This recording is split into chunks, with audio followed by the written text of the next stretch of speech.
Anyway, so I got a bunch of kale here. I actually have some lettuce interplanted in with it as well, but definitely it's too thick. Right here there's maybe 5 kale growing in one small space. That's too many. So I'm just going to pull these. I sort of snap off the roots, throw them in my bowl.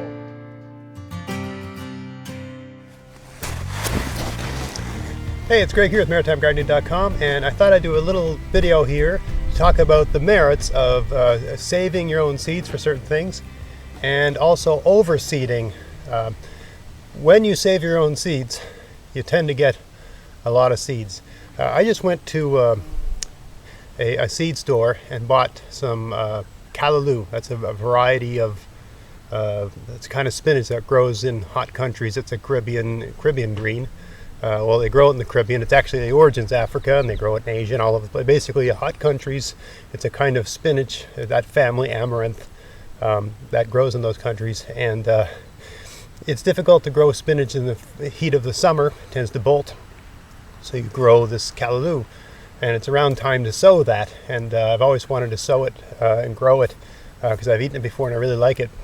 There's an Asian market here that I can buy it in, and I really, in the winter time, I'll buy it there. Anyway, I went and bought the seeds. It was like almost $4 for a pack. This is a local seed, a local garden center here.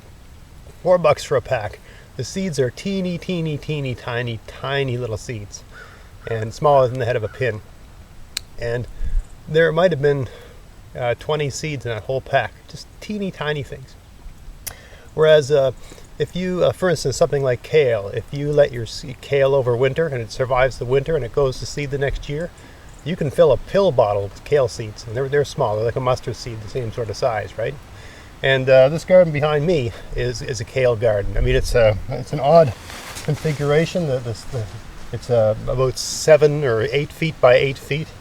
And because of that shape, it's very difficult to reach the middle. So the idea is you plant something you don't really need to get at in the middle, like I have onions here. And then all around the perimeter I've got kale planted because that's easy to reach. So that way I'm not stepping on the soil and getting into the middle. Right? Once a year I'll go in here, put a board across the soil and pick the onions. But I've got the kale here. So I got 2 kinds of kale. At the front here I've got winter boar kale. That's a variety of seed provided by this show's sponsor, Vessi Seeds. And it's nice, big, strong-looking kale. And I planted that in my cold frames. I sowed those seeds around the last week of March, give or take. And maybe 3 weeks ago, maybe a bit longer than that. I can't remember exactly.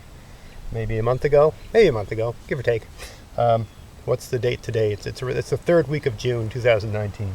So let's say the beginning of June, end of May. I took them out of the cold frame and put them in various parts of my garden. And I basically had another place in my garden I wanted to put them all in, and I had more than I needed, so I planted 4 here in front. This is about the right spacing. About 2 hand spans apart is the spacing that a full-grown kale needs. So they're here. But all around the perimeter, the other 3 sides of this bed, I've got kale that I just sowed directly into the ground. At some point in May, I just made a little furrow, sprinkled kale seeds. So I had a kale plant go to seed maybe 3 or 4 years ago, and I think I filled at least 2 pill bottles full of seeds, maybe more. A lot. I get a lot of seeds out of them. Those are just ones I kept, and I've been growing that kale ever since using those seeds. So you get a lot of seeds. And when I sow it, I put a whole bunch of seeds down, so I overseed. So you get way more plants than the space can possibly make use of. And so that's the situation I'm in here. I've got all these kale. And another reason you'd want to overseed like that, aside from the fact that you can, when you're thinning the plant, you basically get those little early tender young greens to eat, is that during the early spring months, when I find kale, of all the plants in my garden, it's the most beset by pests. I have flea beetles that attack it, and I have slugs and snails that attack it. And I've done lots of videos on how I deal with that. I'm not going to get into that here. But anyway, I do use various forms of what you might call organically acceptable pesticides. I mean, they're pesticides that break down into things that really are naturally existing in the soil anyway, so I don't worry about it too much. And I don't want to get in a diatribe about that. That's a whole video in and of itself, which I may make at some point in time. Anyway, when the plants are going through that stage of the season, when there's all kinds of slugs and snails and things attacking them, one advantage of having that many of a particular variety overseeding is that there's like a safeties and numbers thing, right? Like maybe half the kale gets taken out, but because you've got 10 times too much, the fact that half of it's taken out doesn't really matter that much, right? So I mean, there's a couple times I went along and sprayed some what's called Safer's Endol. It's a paraffin-based insecticidal soap. Works really well for things like that, but you're not out here I certainly don't come out here all the time. Maybe once a week at the peak of, when the plants are really, really tiny and they're the most vulnerable. Once a week I'll give them a shot of that. So they still get pest damage. And certainly these, if you looked at these, you can see some of the lower leaves. It's not like they're haven't been damaged by pests. I mean, you can see in this leaf, it looks like it's been shot up with a little tiny shotgun, right? That's flea beetle damage, right? So all the lower leaves have this sort of damage, but here's to show you there's a nice new upper leaf, and you can see it's completely unmolested. And I haven't sprayed or treated or used anything on this for weeks and weeks and weeks, and I guarantee you the flea beetles are still there. I mean, all I did with that spray is just knock them back a bit and give the plant a little break, but they're still there for sure. But these new plants are fine. The new leaves, the higher leaves. And as the plant gets more mature, that's the other thing. I didn't want to talk about pesticides and things like that, but all those things, slug bait and whatever stuff you're doing, you really only need it when the plants are really young. Once they become large, I don't use anything other than when whitefly comes along. It's another issue. I didn't want to make this a pest episode, so I'm not going to stay on topic here. One advantage of having overseeded, aside from the fact that you can thin them out and eat the thinnings, or take those thinnings and transplant them elsewhere, give them to your friends, is that when you have that many plants, the fact that some of them are being maybe damaged a bit too much by pests isn't such a big deal, because there's so many of them, some of them will make it. If you look at how things, this is just to tie this back into the whole permaculture approach to gardening. If you look at how things work in nature, right? A plant puts out seeds. A plant puts out thousands of seeds, but it's not like there's always thousands of that thing growing, right? A handful of the seeds survive to maturity, and the rest of them get eaten when they're young. If you look at the deer and the rabbits and all those herbivorous, the herbivore animals that live in the woods, they love young plants. They love attacking plants when they're young, and they love young shoots. And there's a lot of things, they only eat them when they're young. Once they become larger, they don't taste right to those animals, and they leave them alone. So when the plants are young, they gorge on them, but they don't get all of them because the plant puts out so many seeds. So you're sort of copying that same thing in your garden. When you're saving your own seeds because you've got so many of them, when you're buying them, if it's $4 for 20, you certainly can't, go whole hog in sowing them. But if you're saving your own seeds, you'll have thousands of them anyway, so you can afford to waste a bunch, right? It's no big deal. So that's a reason you'd want to save seeds, and that's a reason you'd want to overseed. There's other terms for that, but when you're sowing. And right now I'm just thinning these out, and I thought I'd bring the camera in and just let you see my process with that sort of thing and how I think through that, and just give you a few ideas if this is new to you, if this concept's new to you. Let me just walk you through my process. So come on in and have a look. All right, hopefully I got the camera angle right and you can see what I'm doing. It's so sunny outside I can't actually see the screen on this thing. Anyway, so I got a bunch of kale here. I actually have some lettuce interplanted in with it as well, but definitely it's too thick. Right here there's maybe 5 kale growing in one small space. That's too many. So I'm just going to pull these. I sort of snap off the roots, throw them in my bowl. I'm going to eat these tonight. I sort of pick one to stay. So there's one here I think looks pretty big and strong and healthy, so I'm going to leave that one. And you got to sort of hold the soil down when you're pulling them, otherwise you might pull out the one you want to stay. That's not good. Now after I'm done this thinning, I'll put a mulch down as well, just to help hold the new, these plants are all sort of holding each other up. So when you thin them, the ones that are left tend to want to flop over a bit. Looks like a bird pooped on that. Not so good.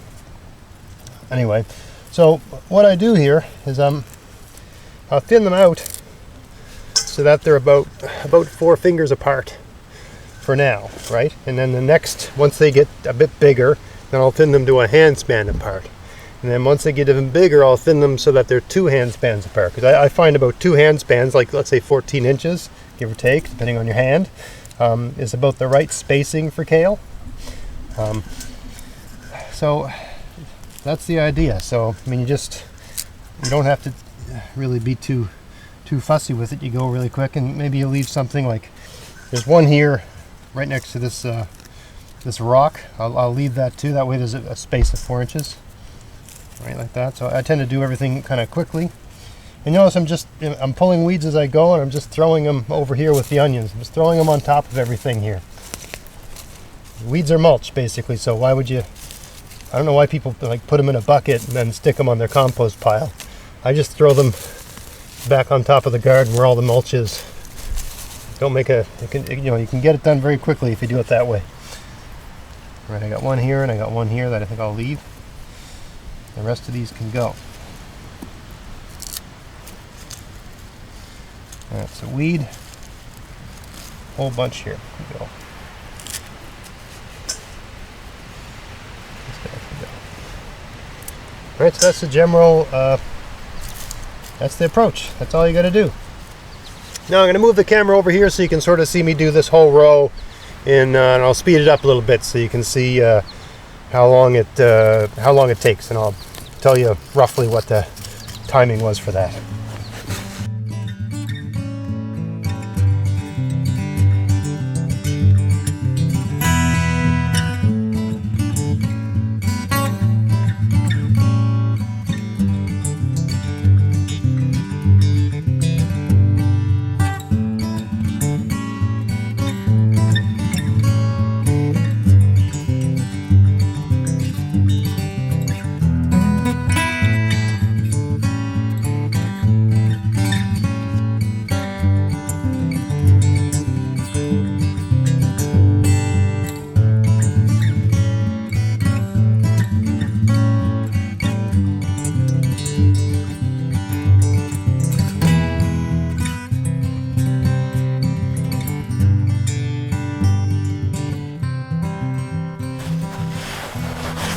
So that's why I like to save my own seeds, and that's why I like to sow heavily when I'm using my own saved seeds.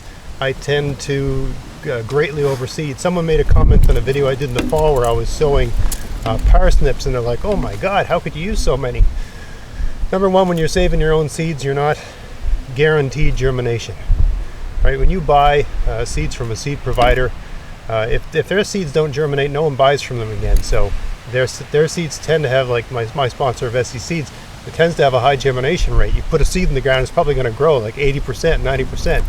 When you save your own seeds, especially if you're kind of lazy and lackadaisical about it, like I am, I basically leave them on, like a kale, for instance. The kale plant makes a flower, and the flower makes a pod, and then at some point the pods go from green to brown, and at some point they sound kind of hollow. And I've got this so I'll have to do a video on it this year, but the really easy sort of lazy way of getting those seeds out of the pods, and you end up throwing a lot of them away, but you still get all kinds, right? I got two pill bottles full of seeds is a lot of seeds. There's such an advantage to saving seeds like that, and of course, you're saving money. Seeds aren't too expensive to buy, I guess, but the advantage is that you can overseed like this. It gives you an advantage when they're being attacked by pests, just because there's safety in numbers. You also get that variability, right? You're saving. What I tend to do is, I'll thin these out and just keep thinning them out, and I'm sort of choosing for the ones that look the biggest and the strongest and the thickest and that sort of thing. Even when I was going through and picking these, I was sort of leaving the ones that were the larger in size, right? Because those are the ones that obviously, number one, if they're larger in size, they're probably just going to grow really well.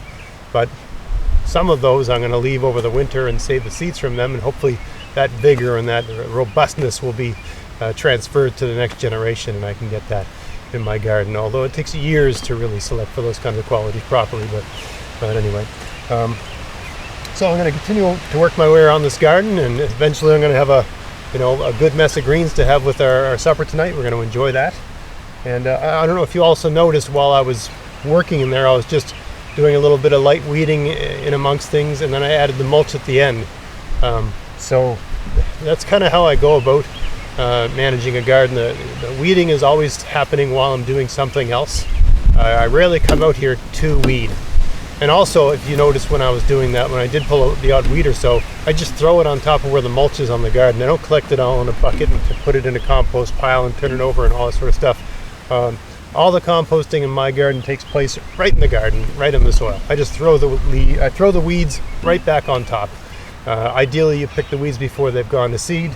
Just throw them back on top, and they'll break down and they'll feed the organisms of the soil. And you turn your weeds into fertilizer without having to go through all the work of turning and all that sort of stuff. So that's just my way of doing it. I know there's lots of other people that do it different ways. I just find this is the easiest way to do it. For all these kale around the perimeter, not counting the ones in front here, I just scattered the seeds and patted them down and watered them, and I really didn't do anything with those other than hit them with a bit of insecticidal soap a couple times when it looked like the flea beetles were bad. Other than that, the work wasn't much. So I think I've talked enough. I hope that gave you some ideas and got you thinking about some things. If you enjoyed this content, please like, share, subscribe. Check out my podcast, maritimegardening.com. And until next time, get out there, get at it, have fun in your garden. Thanks for watching.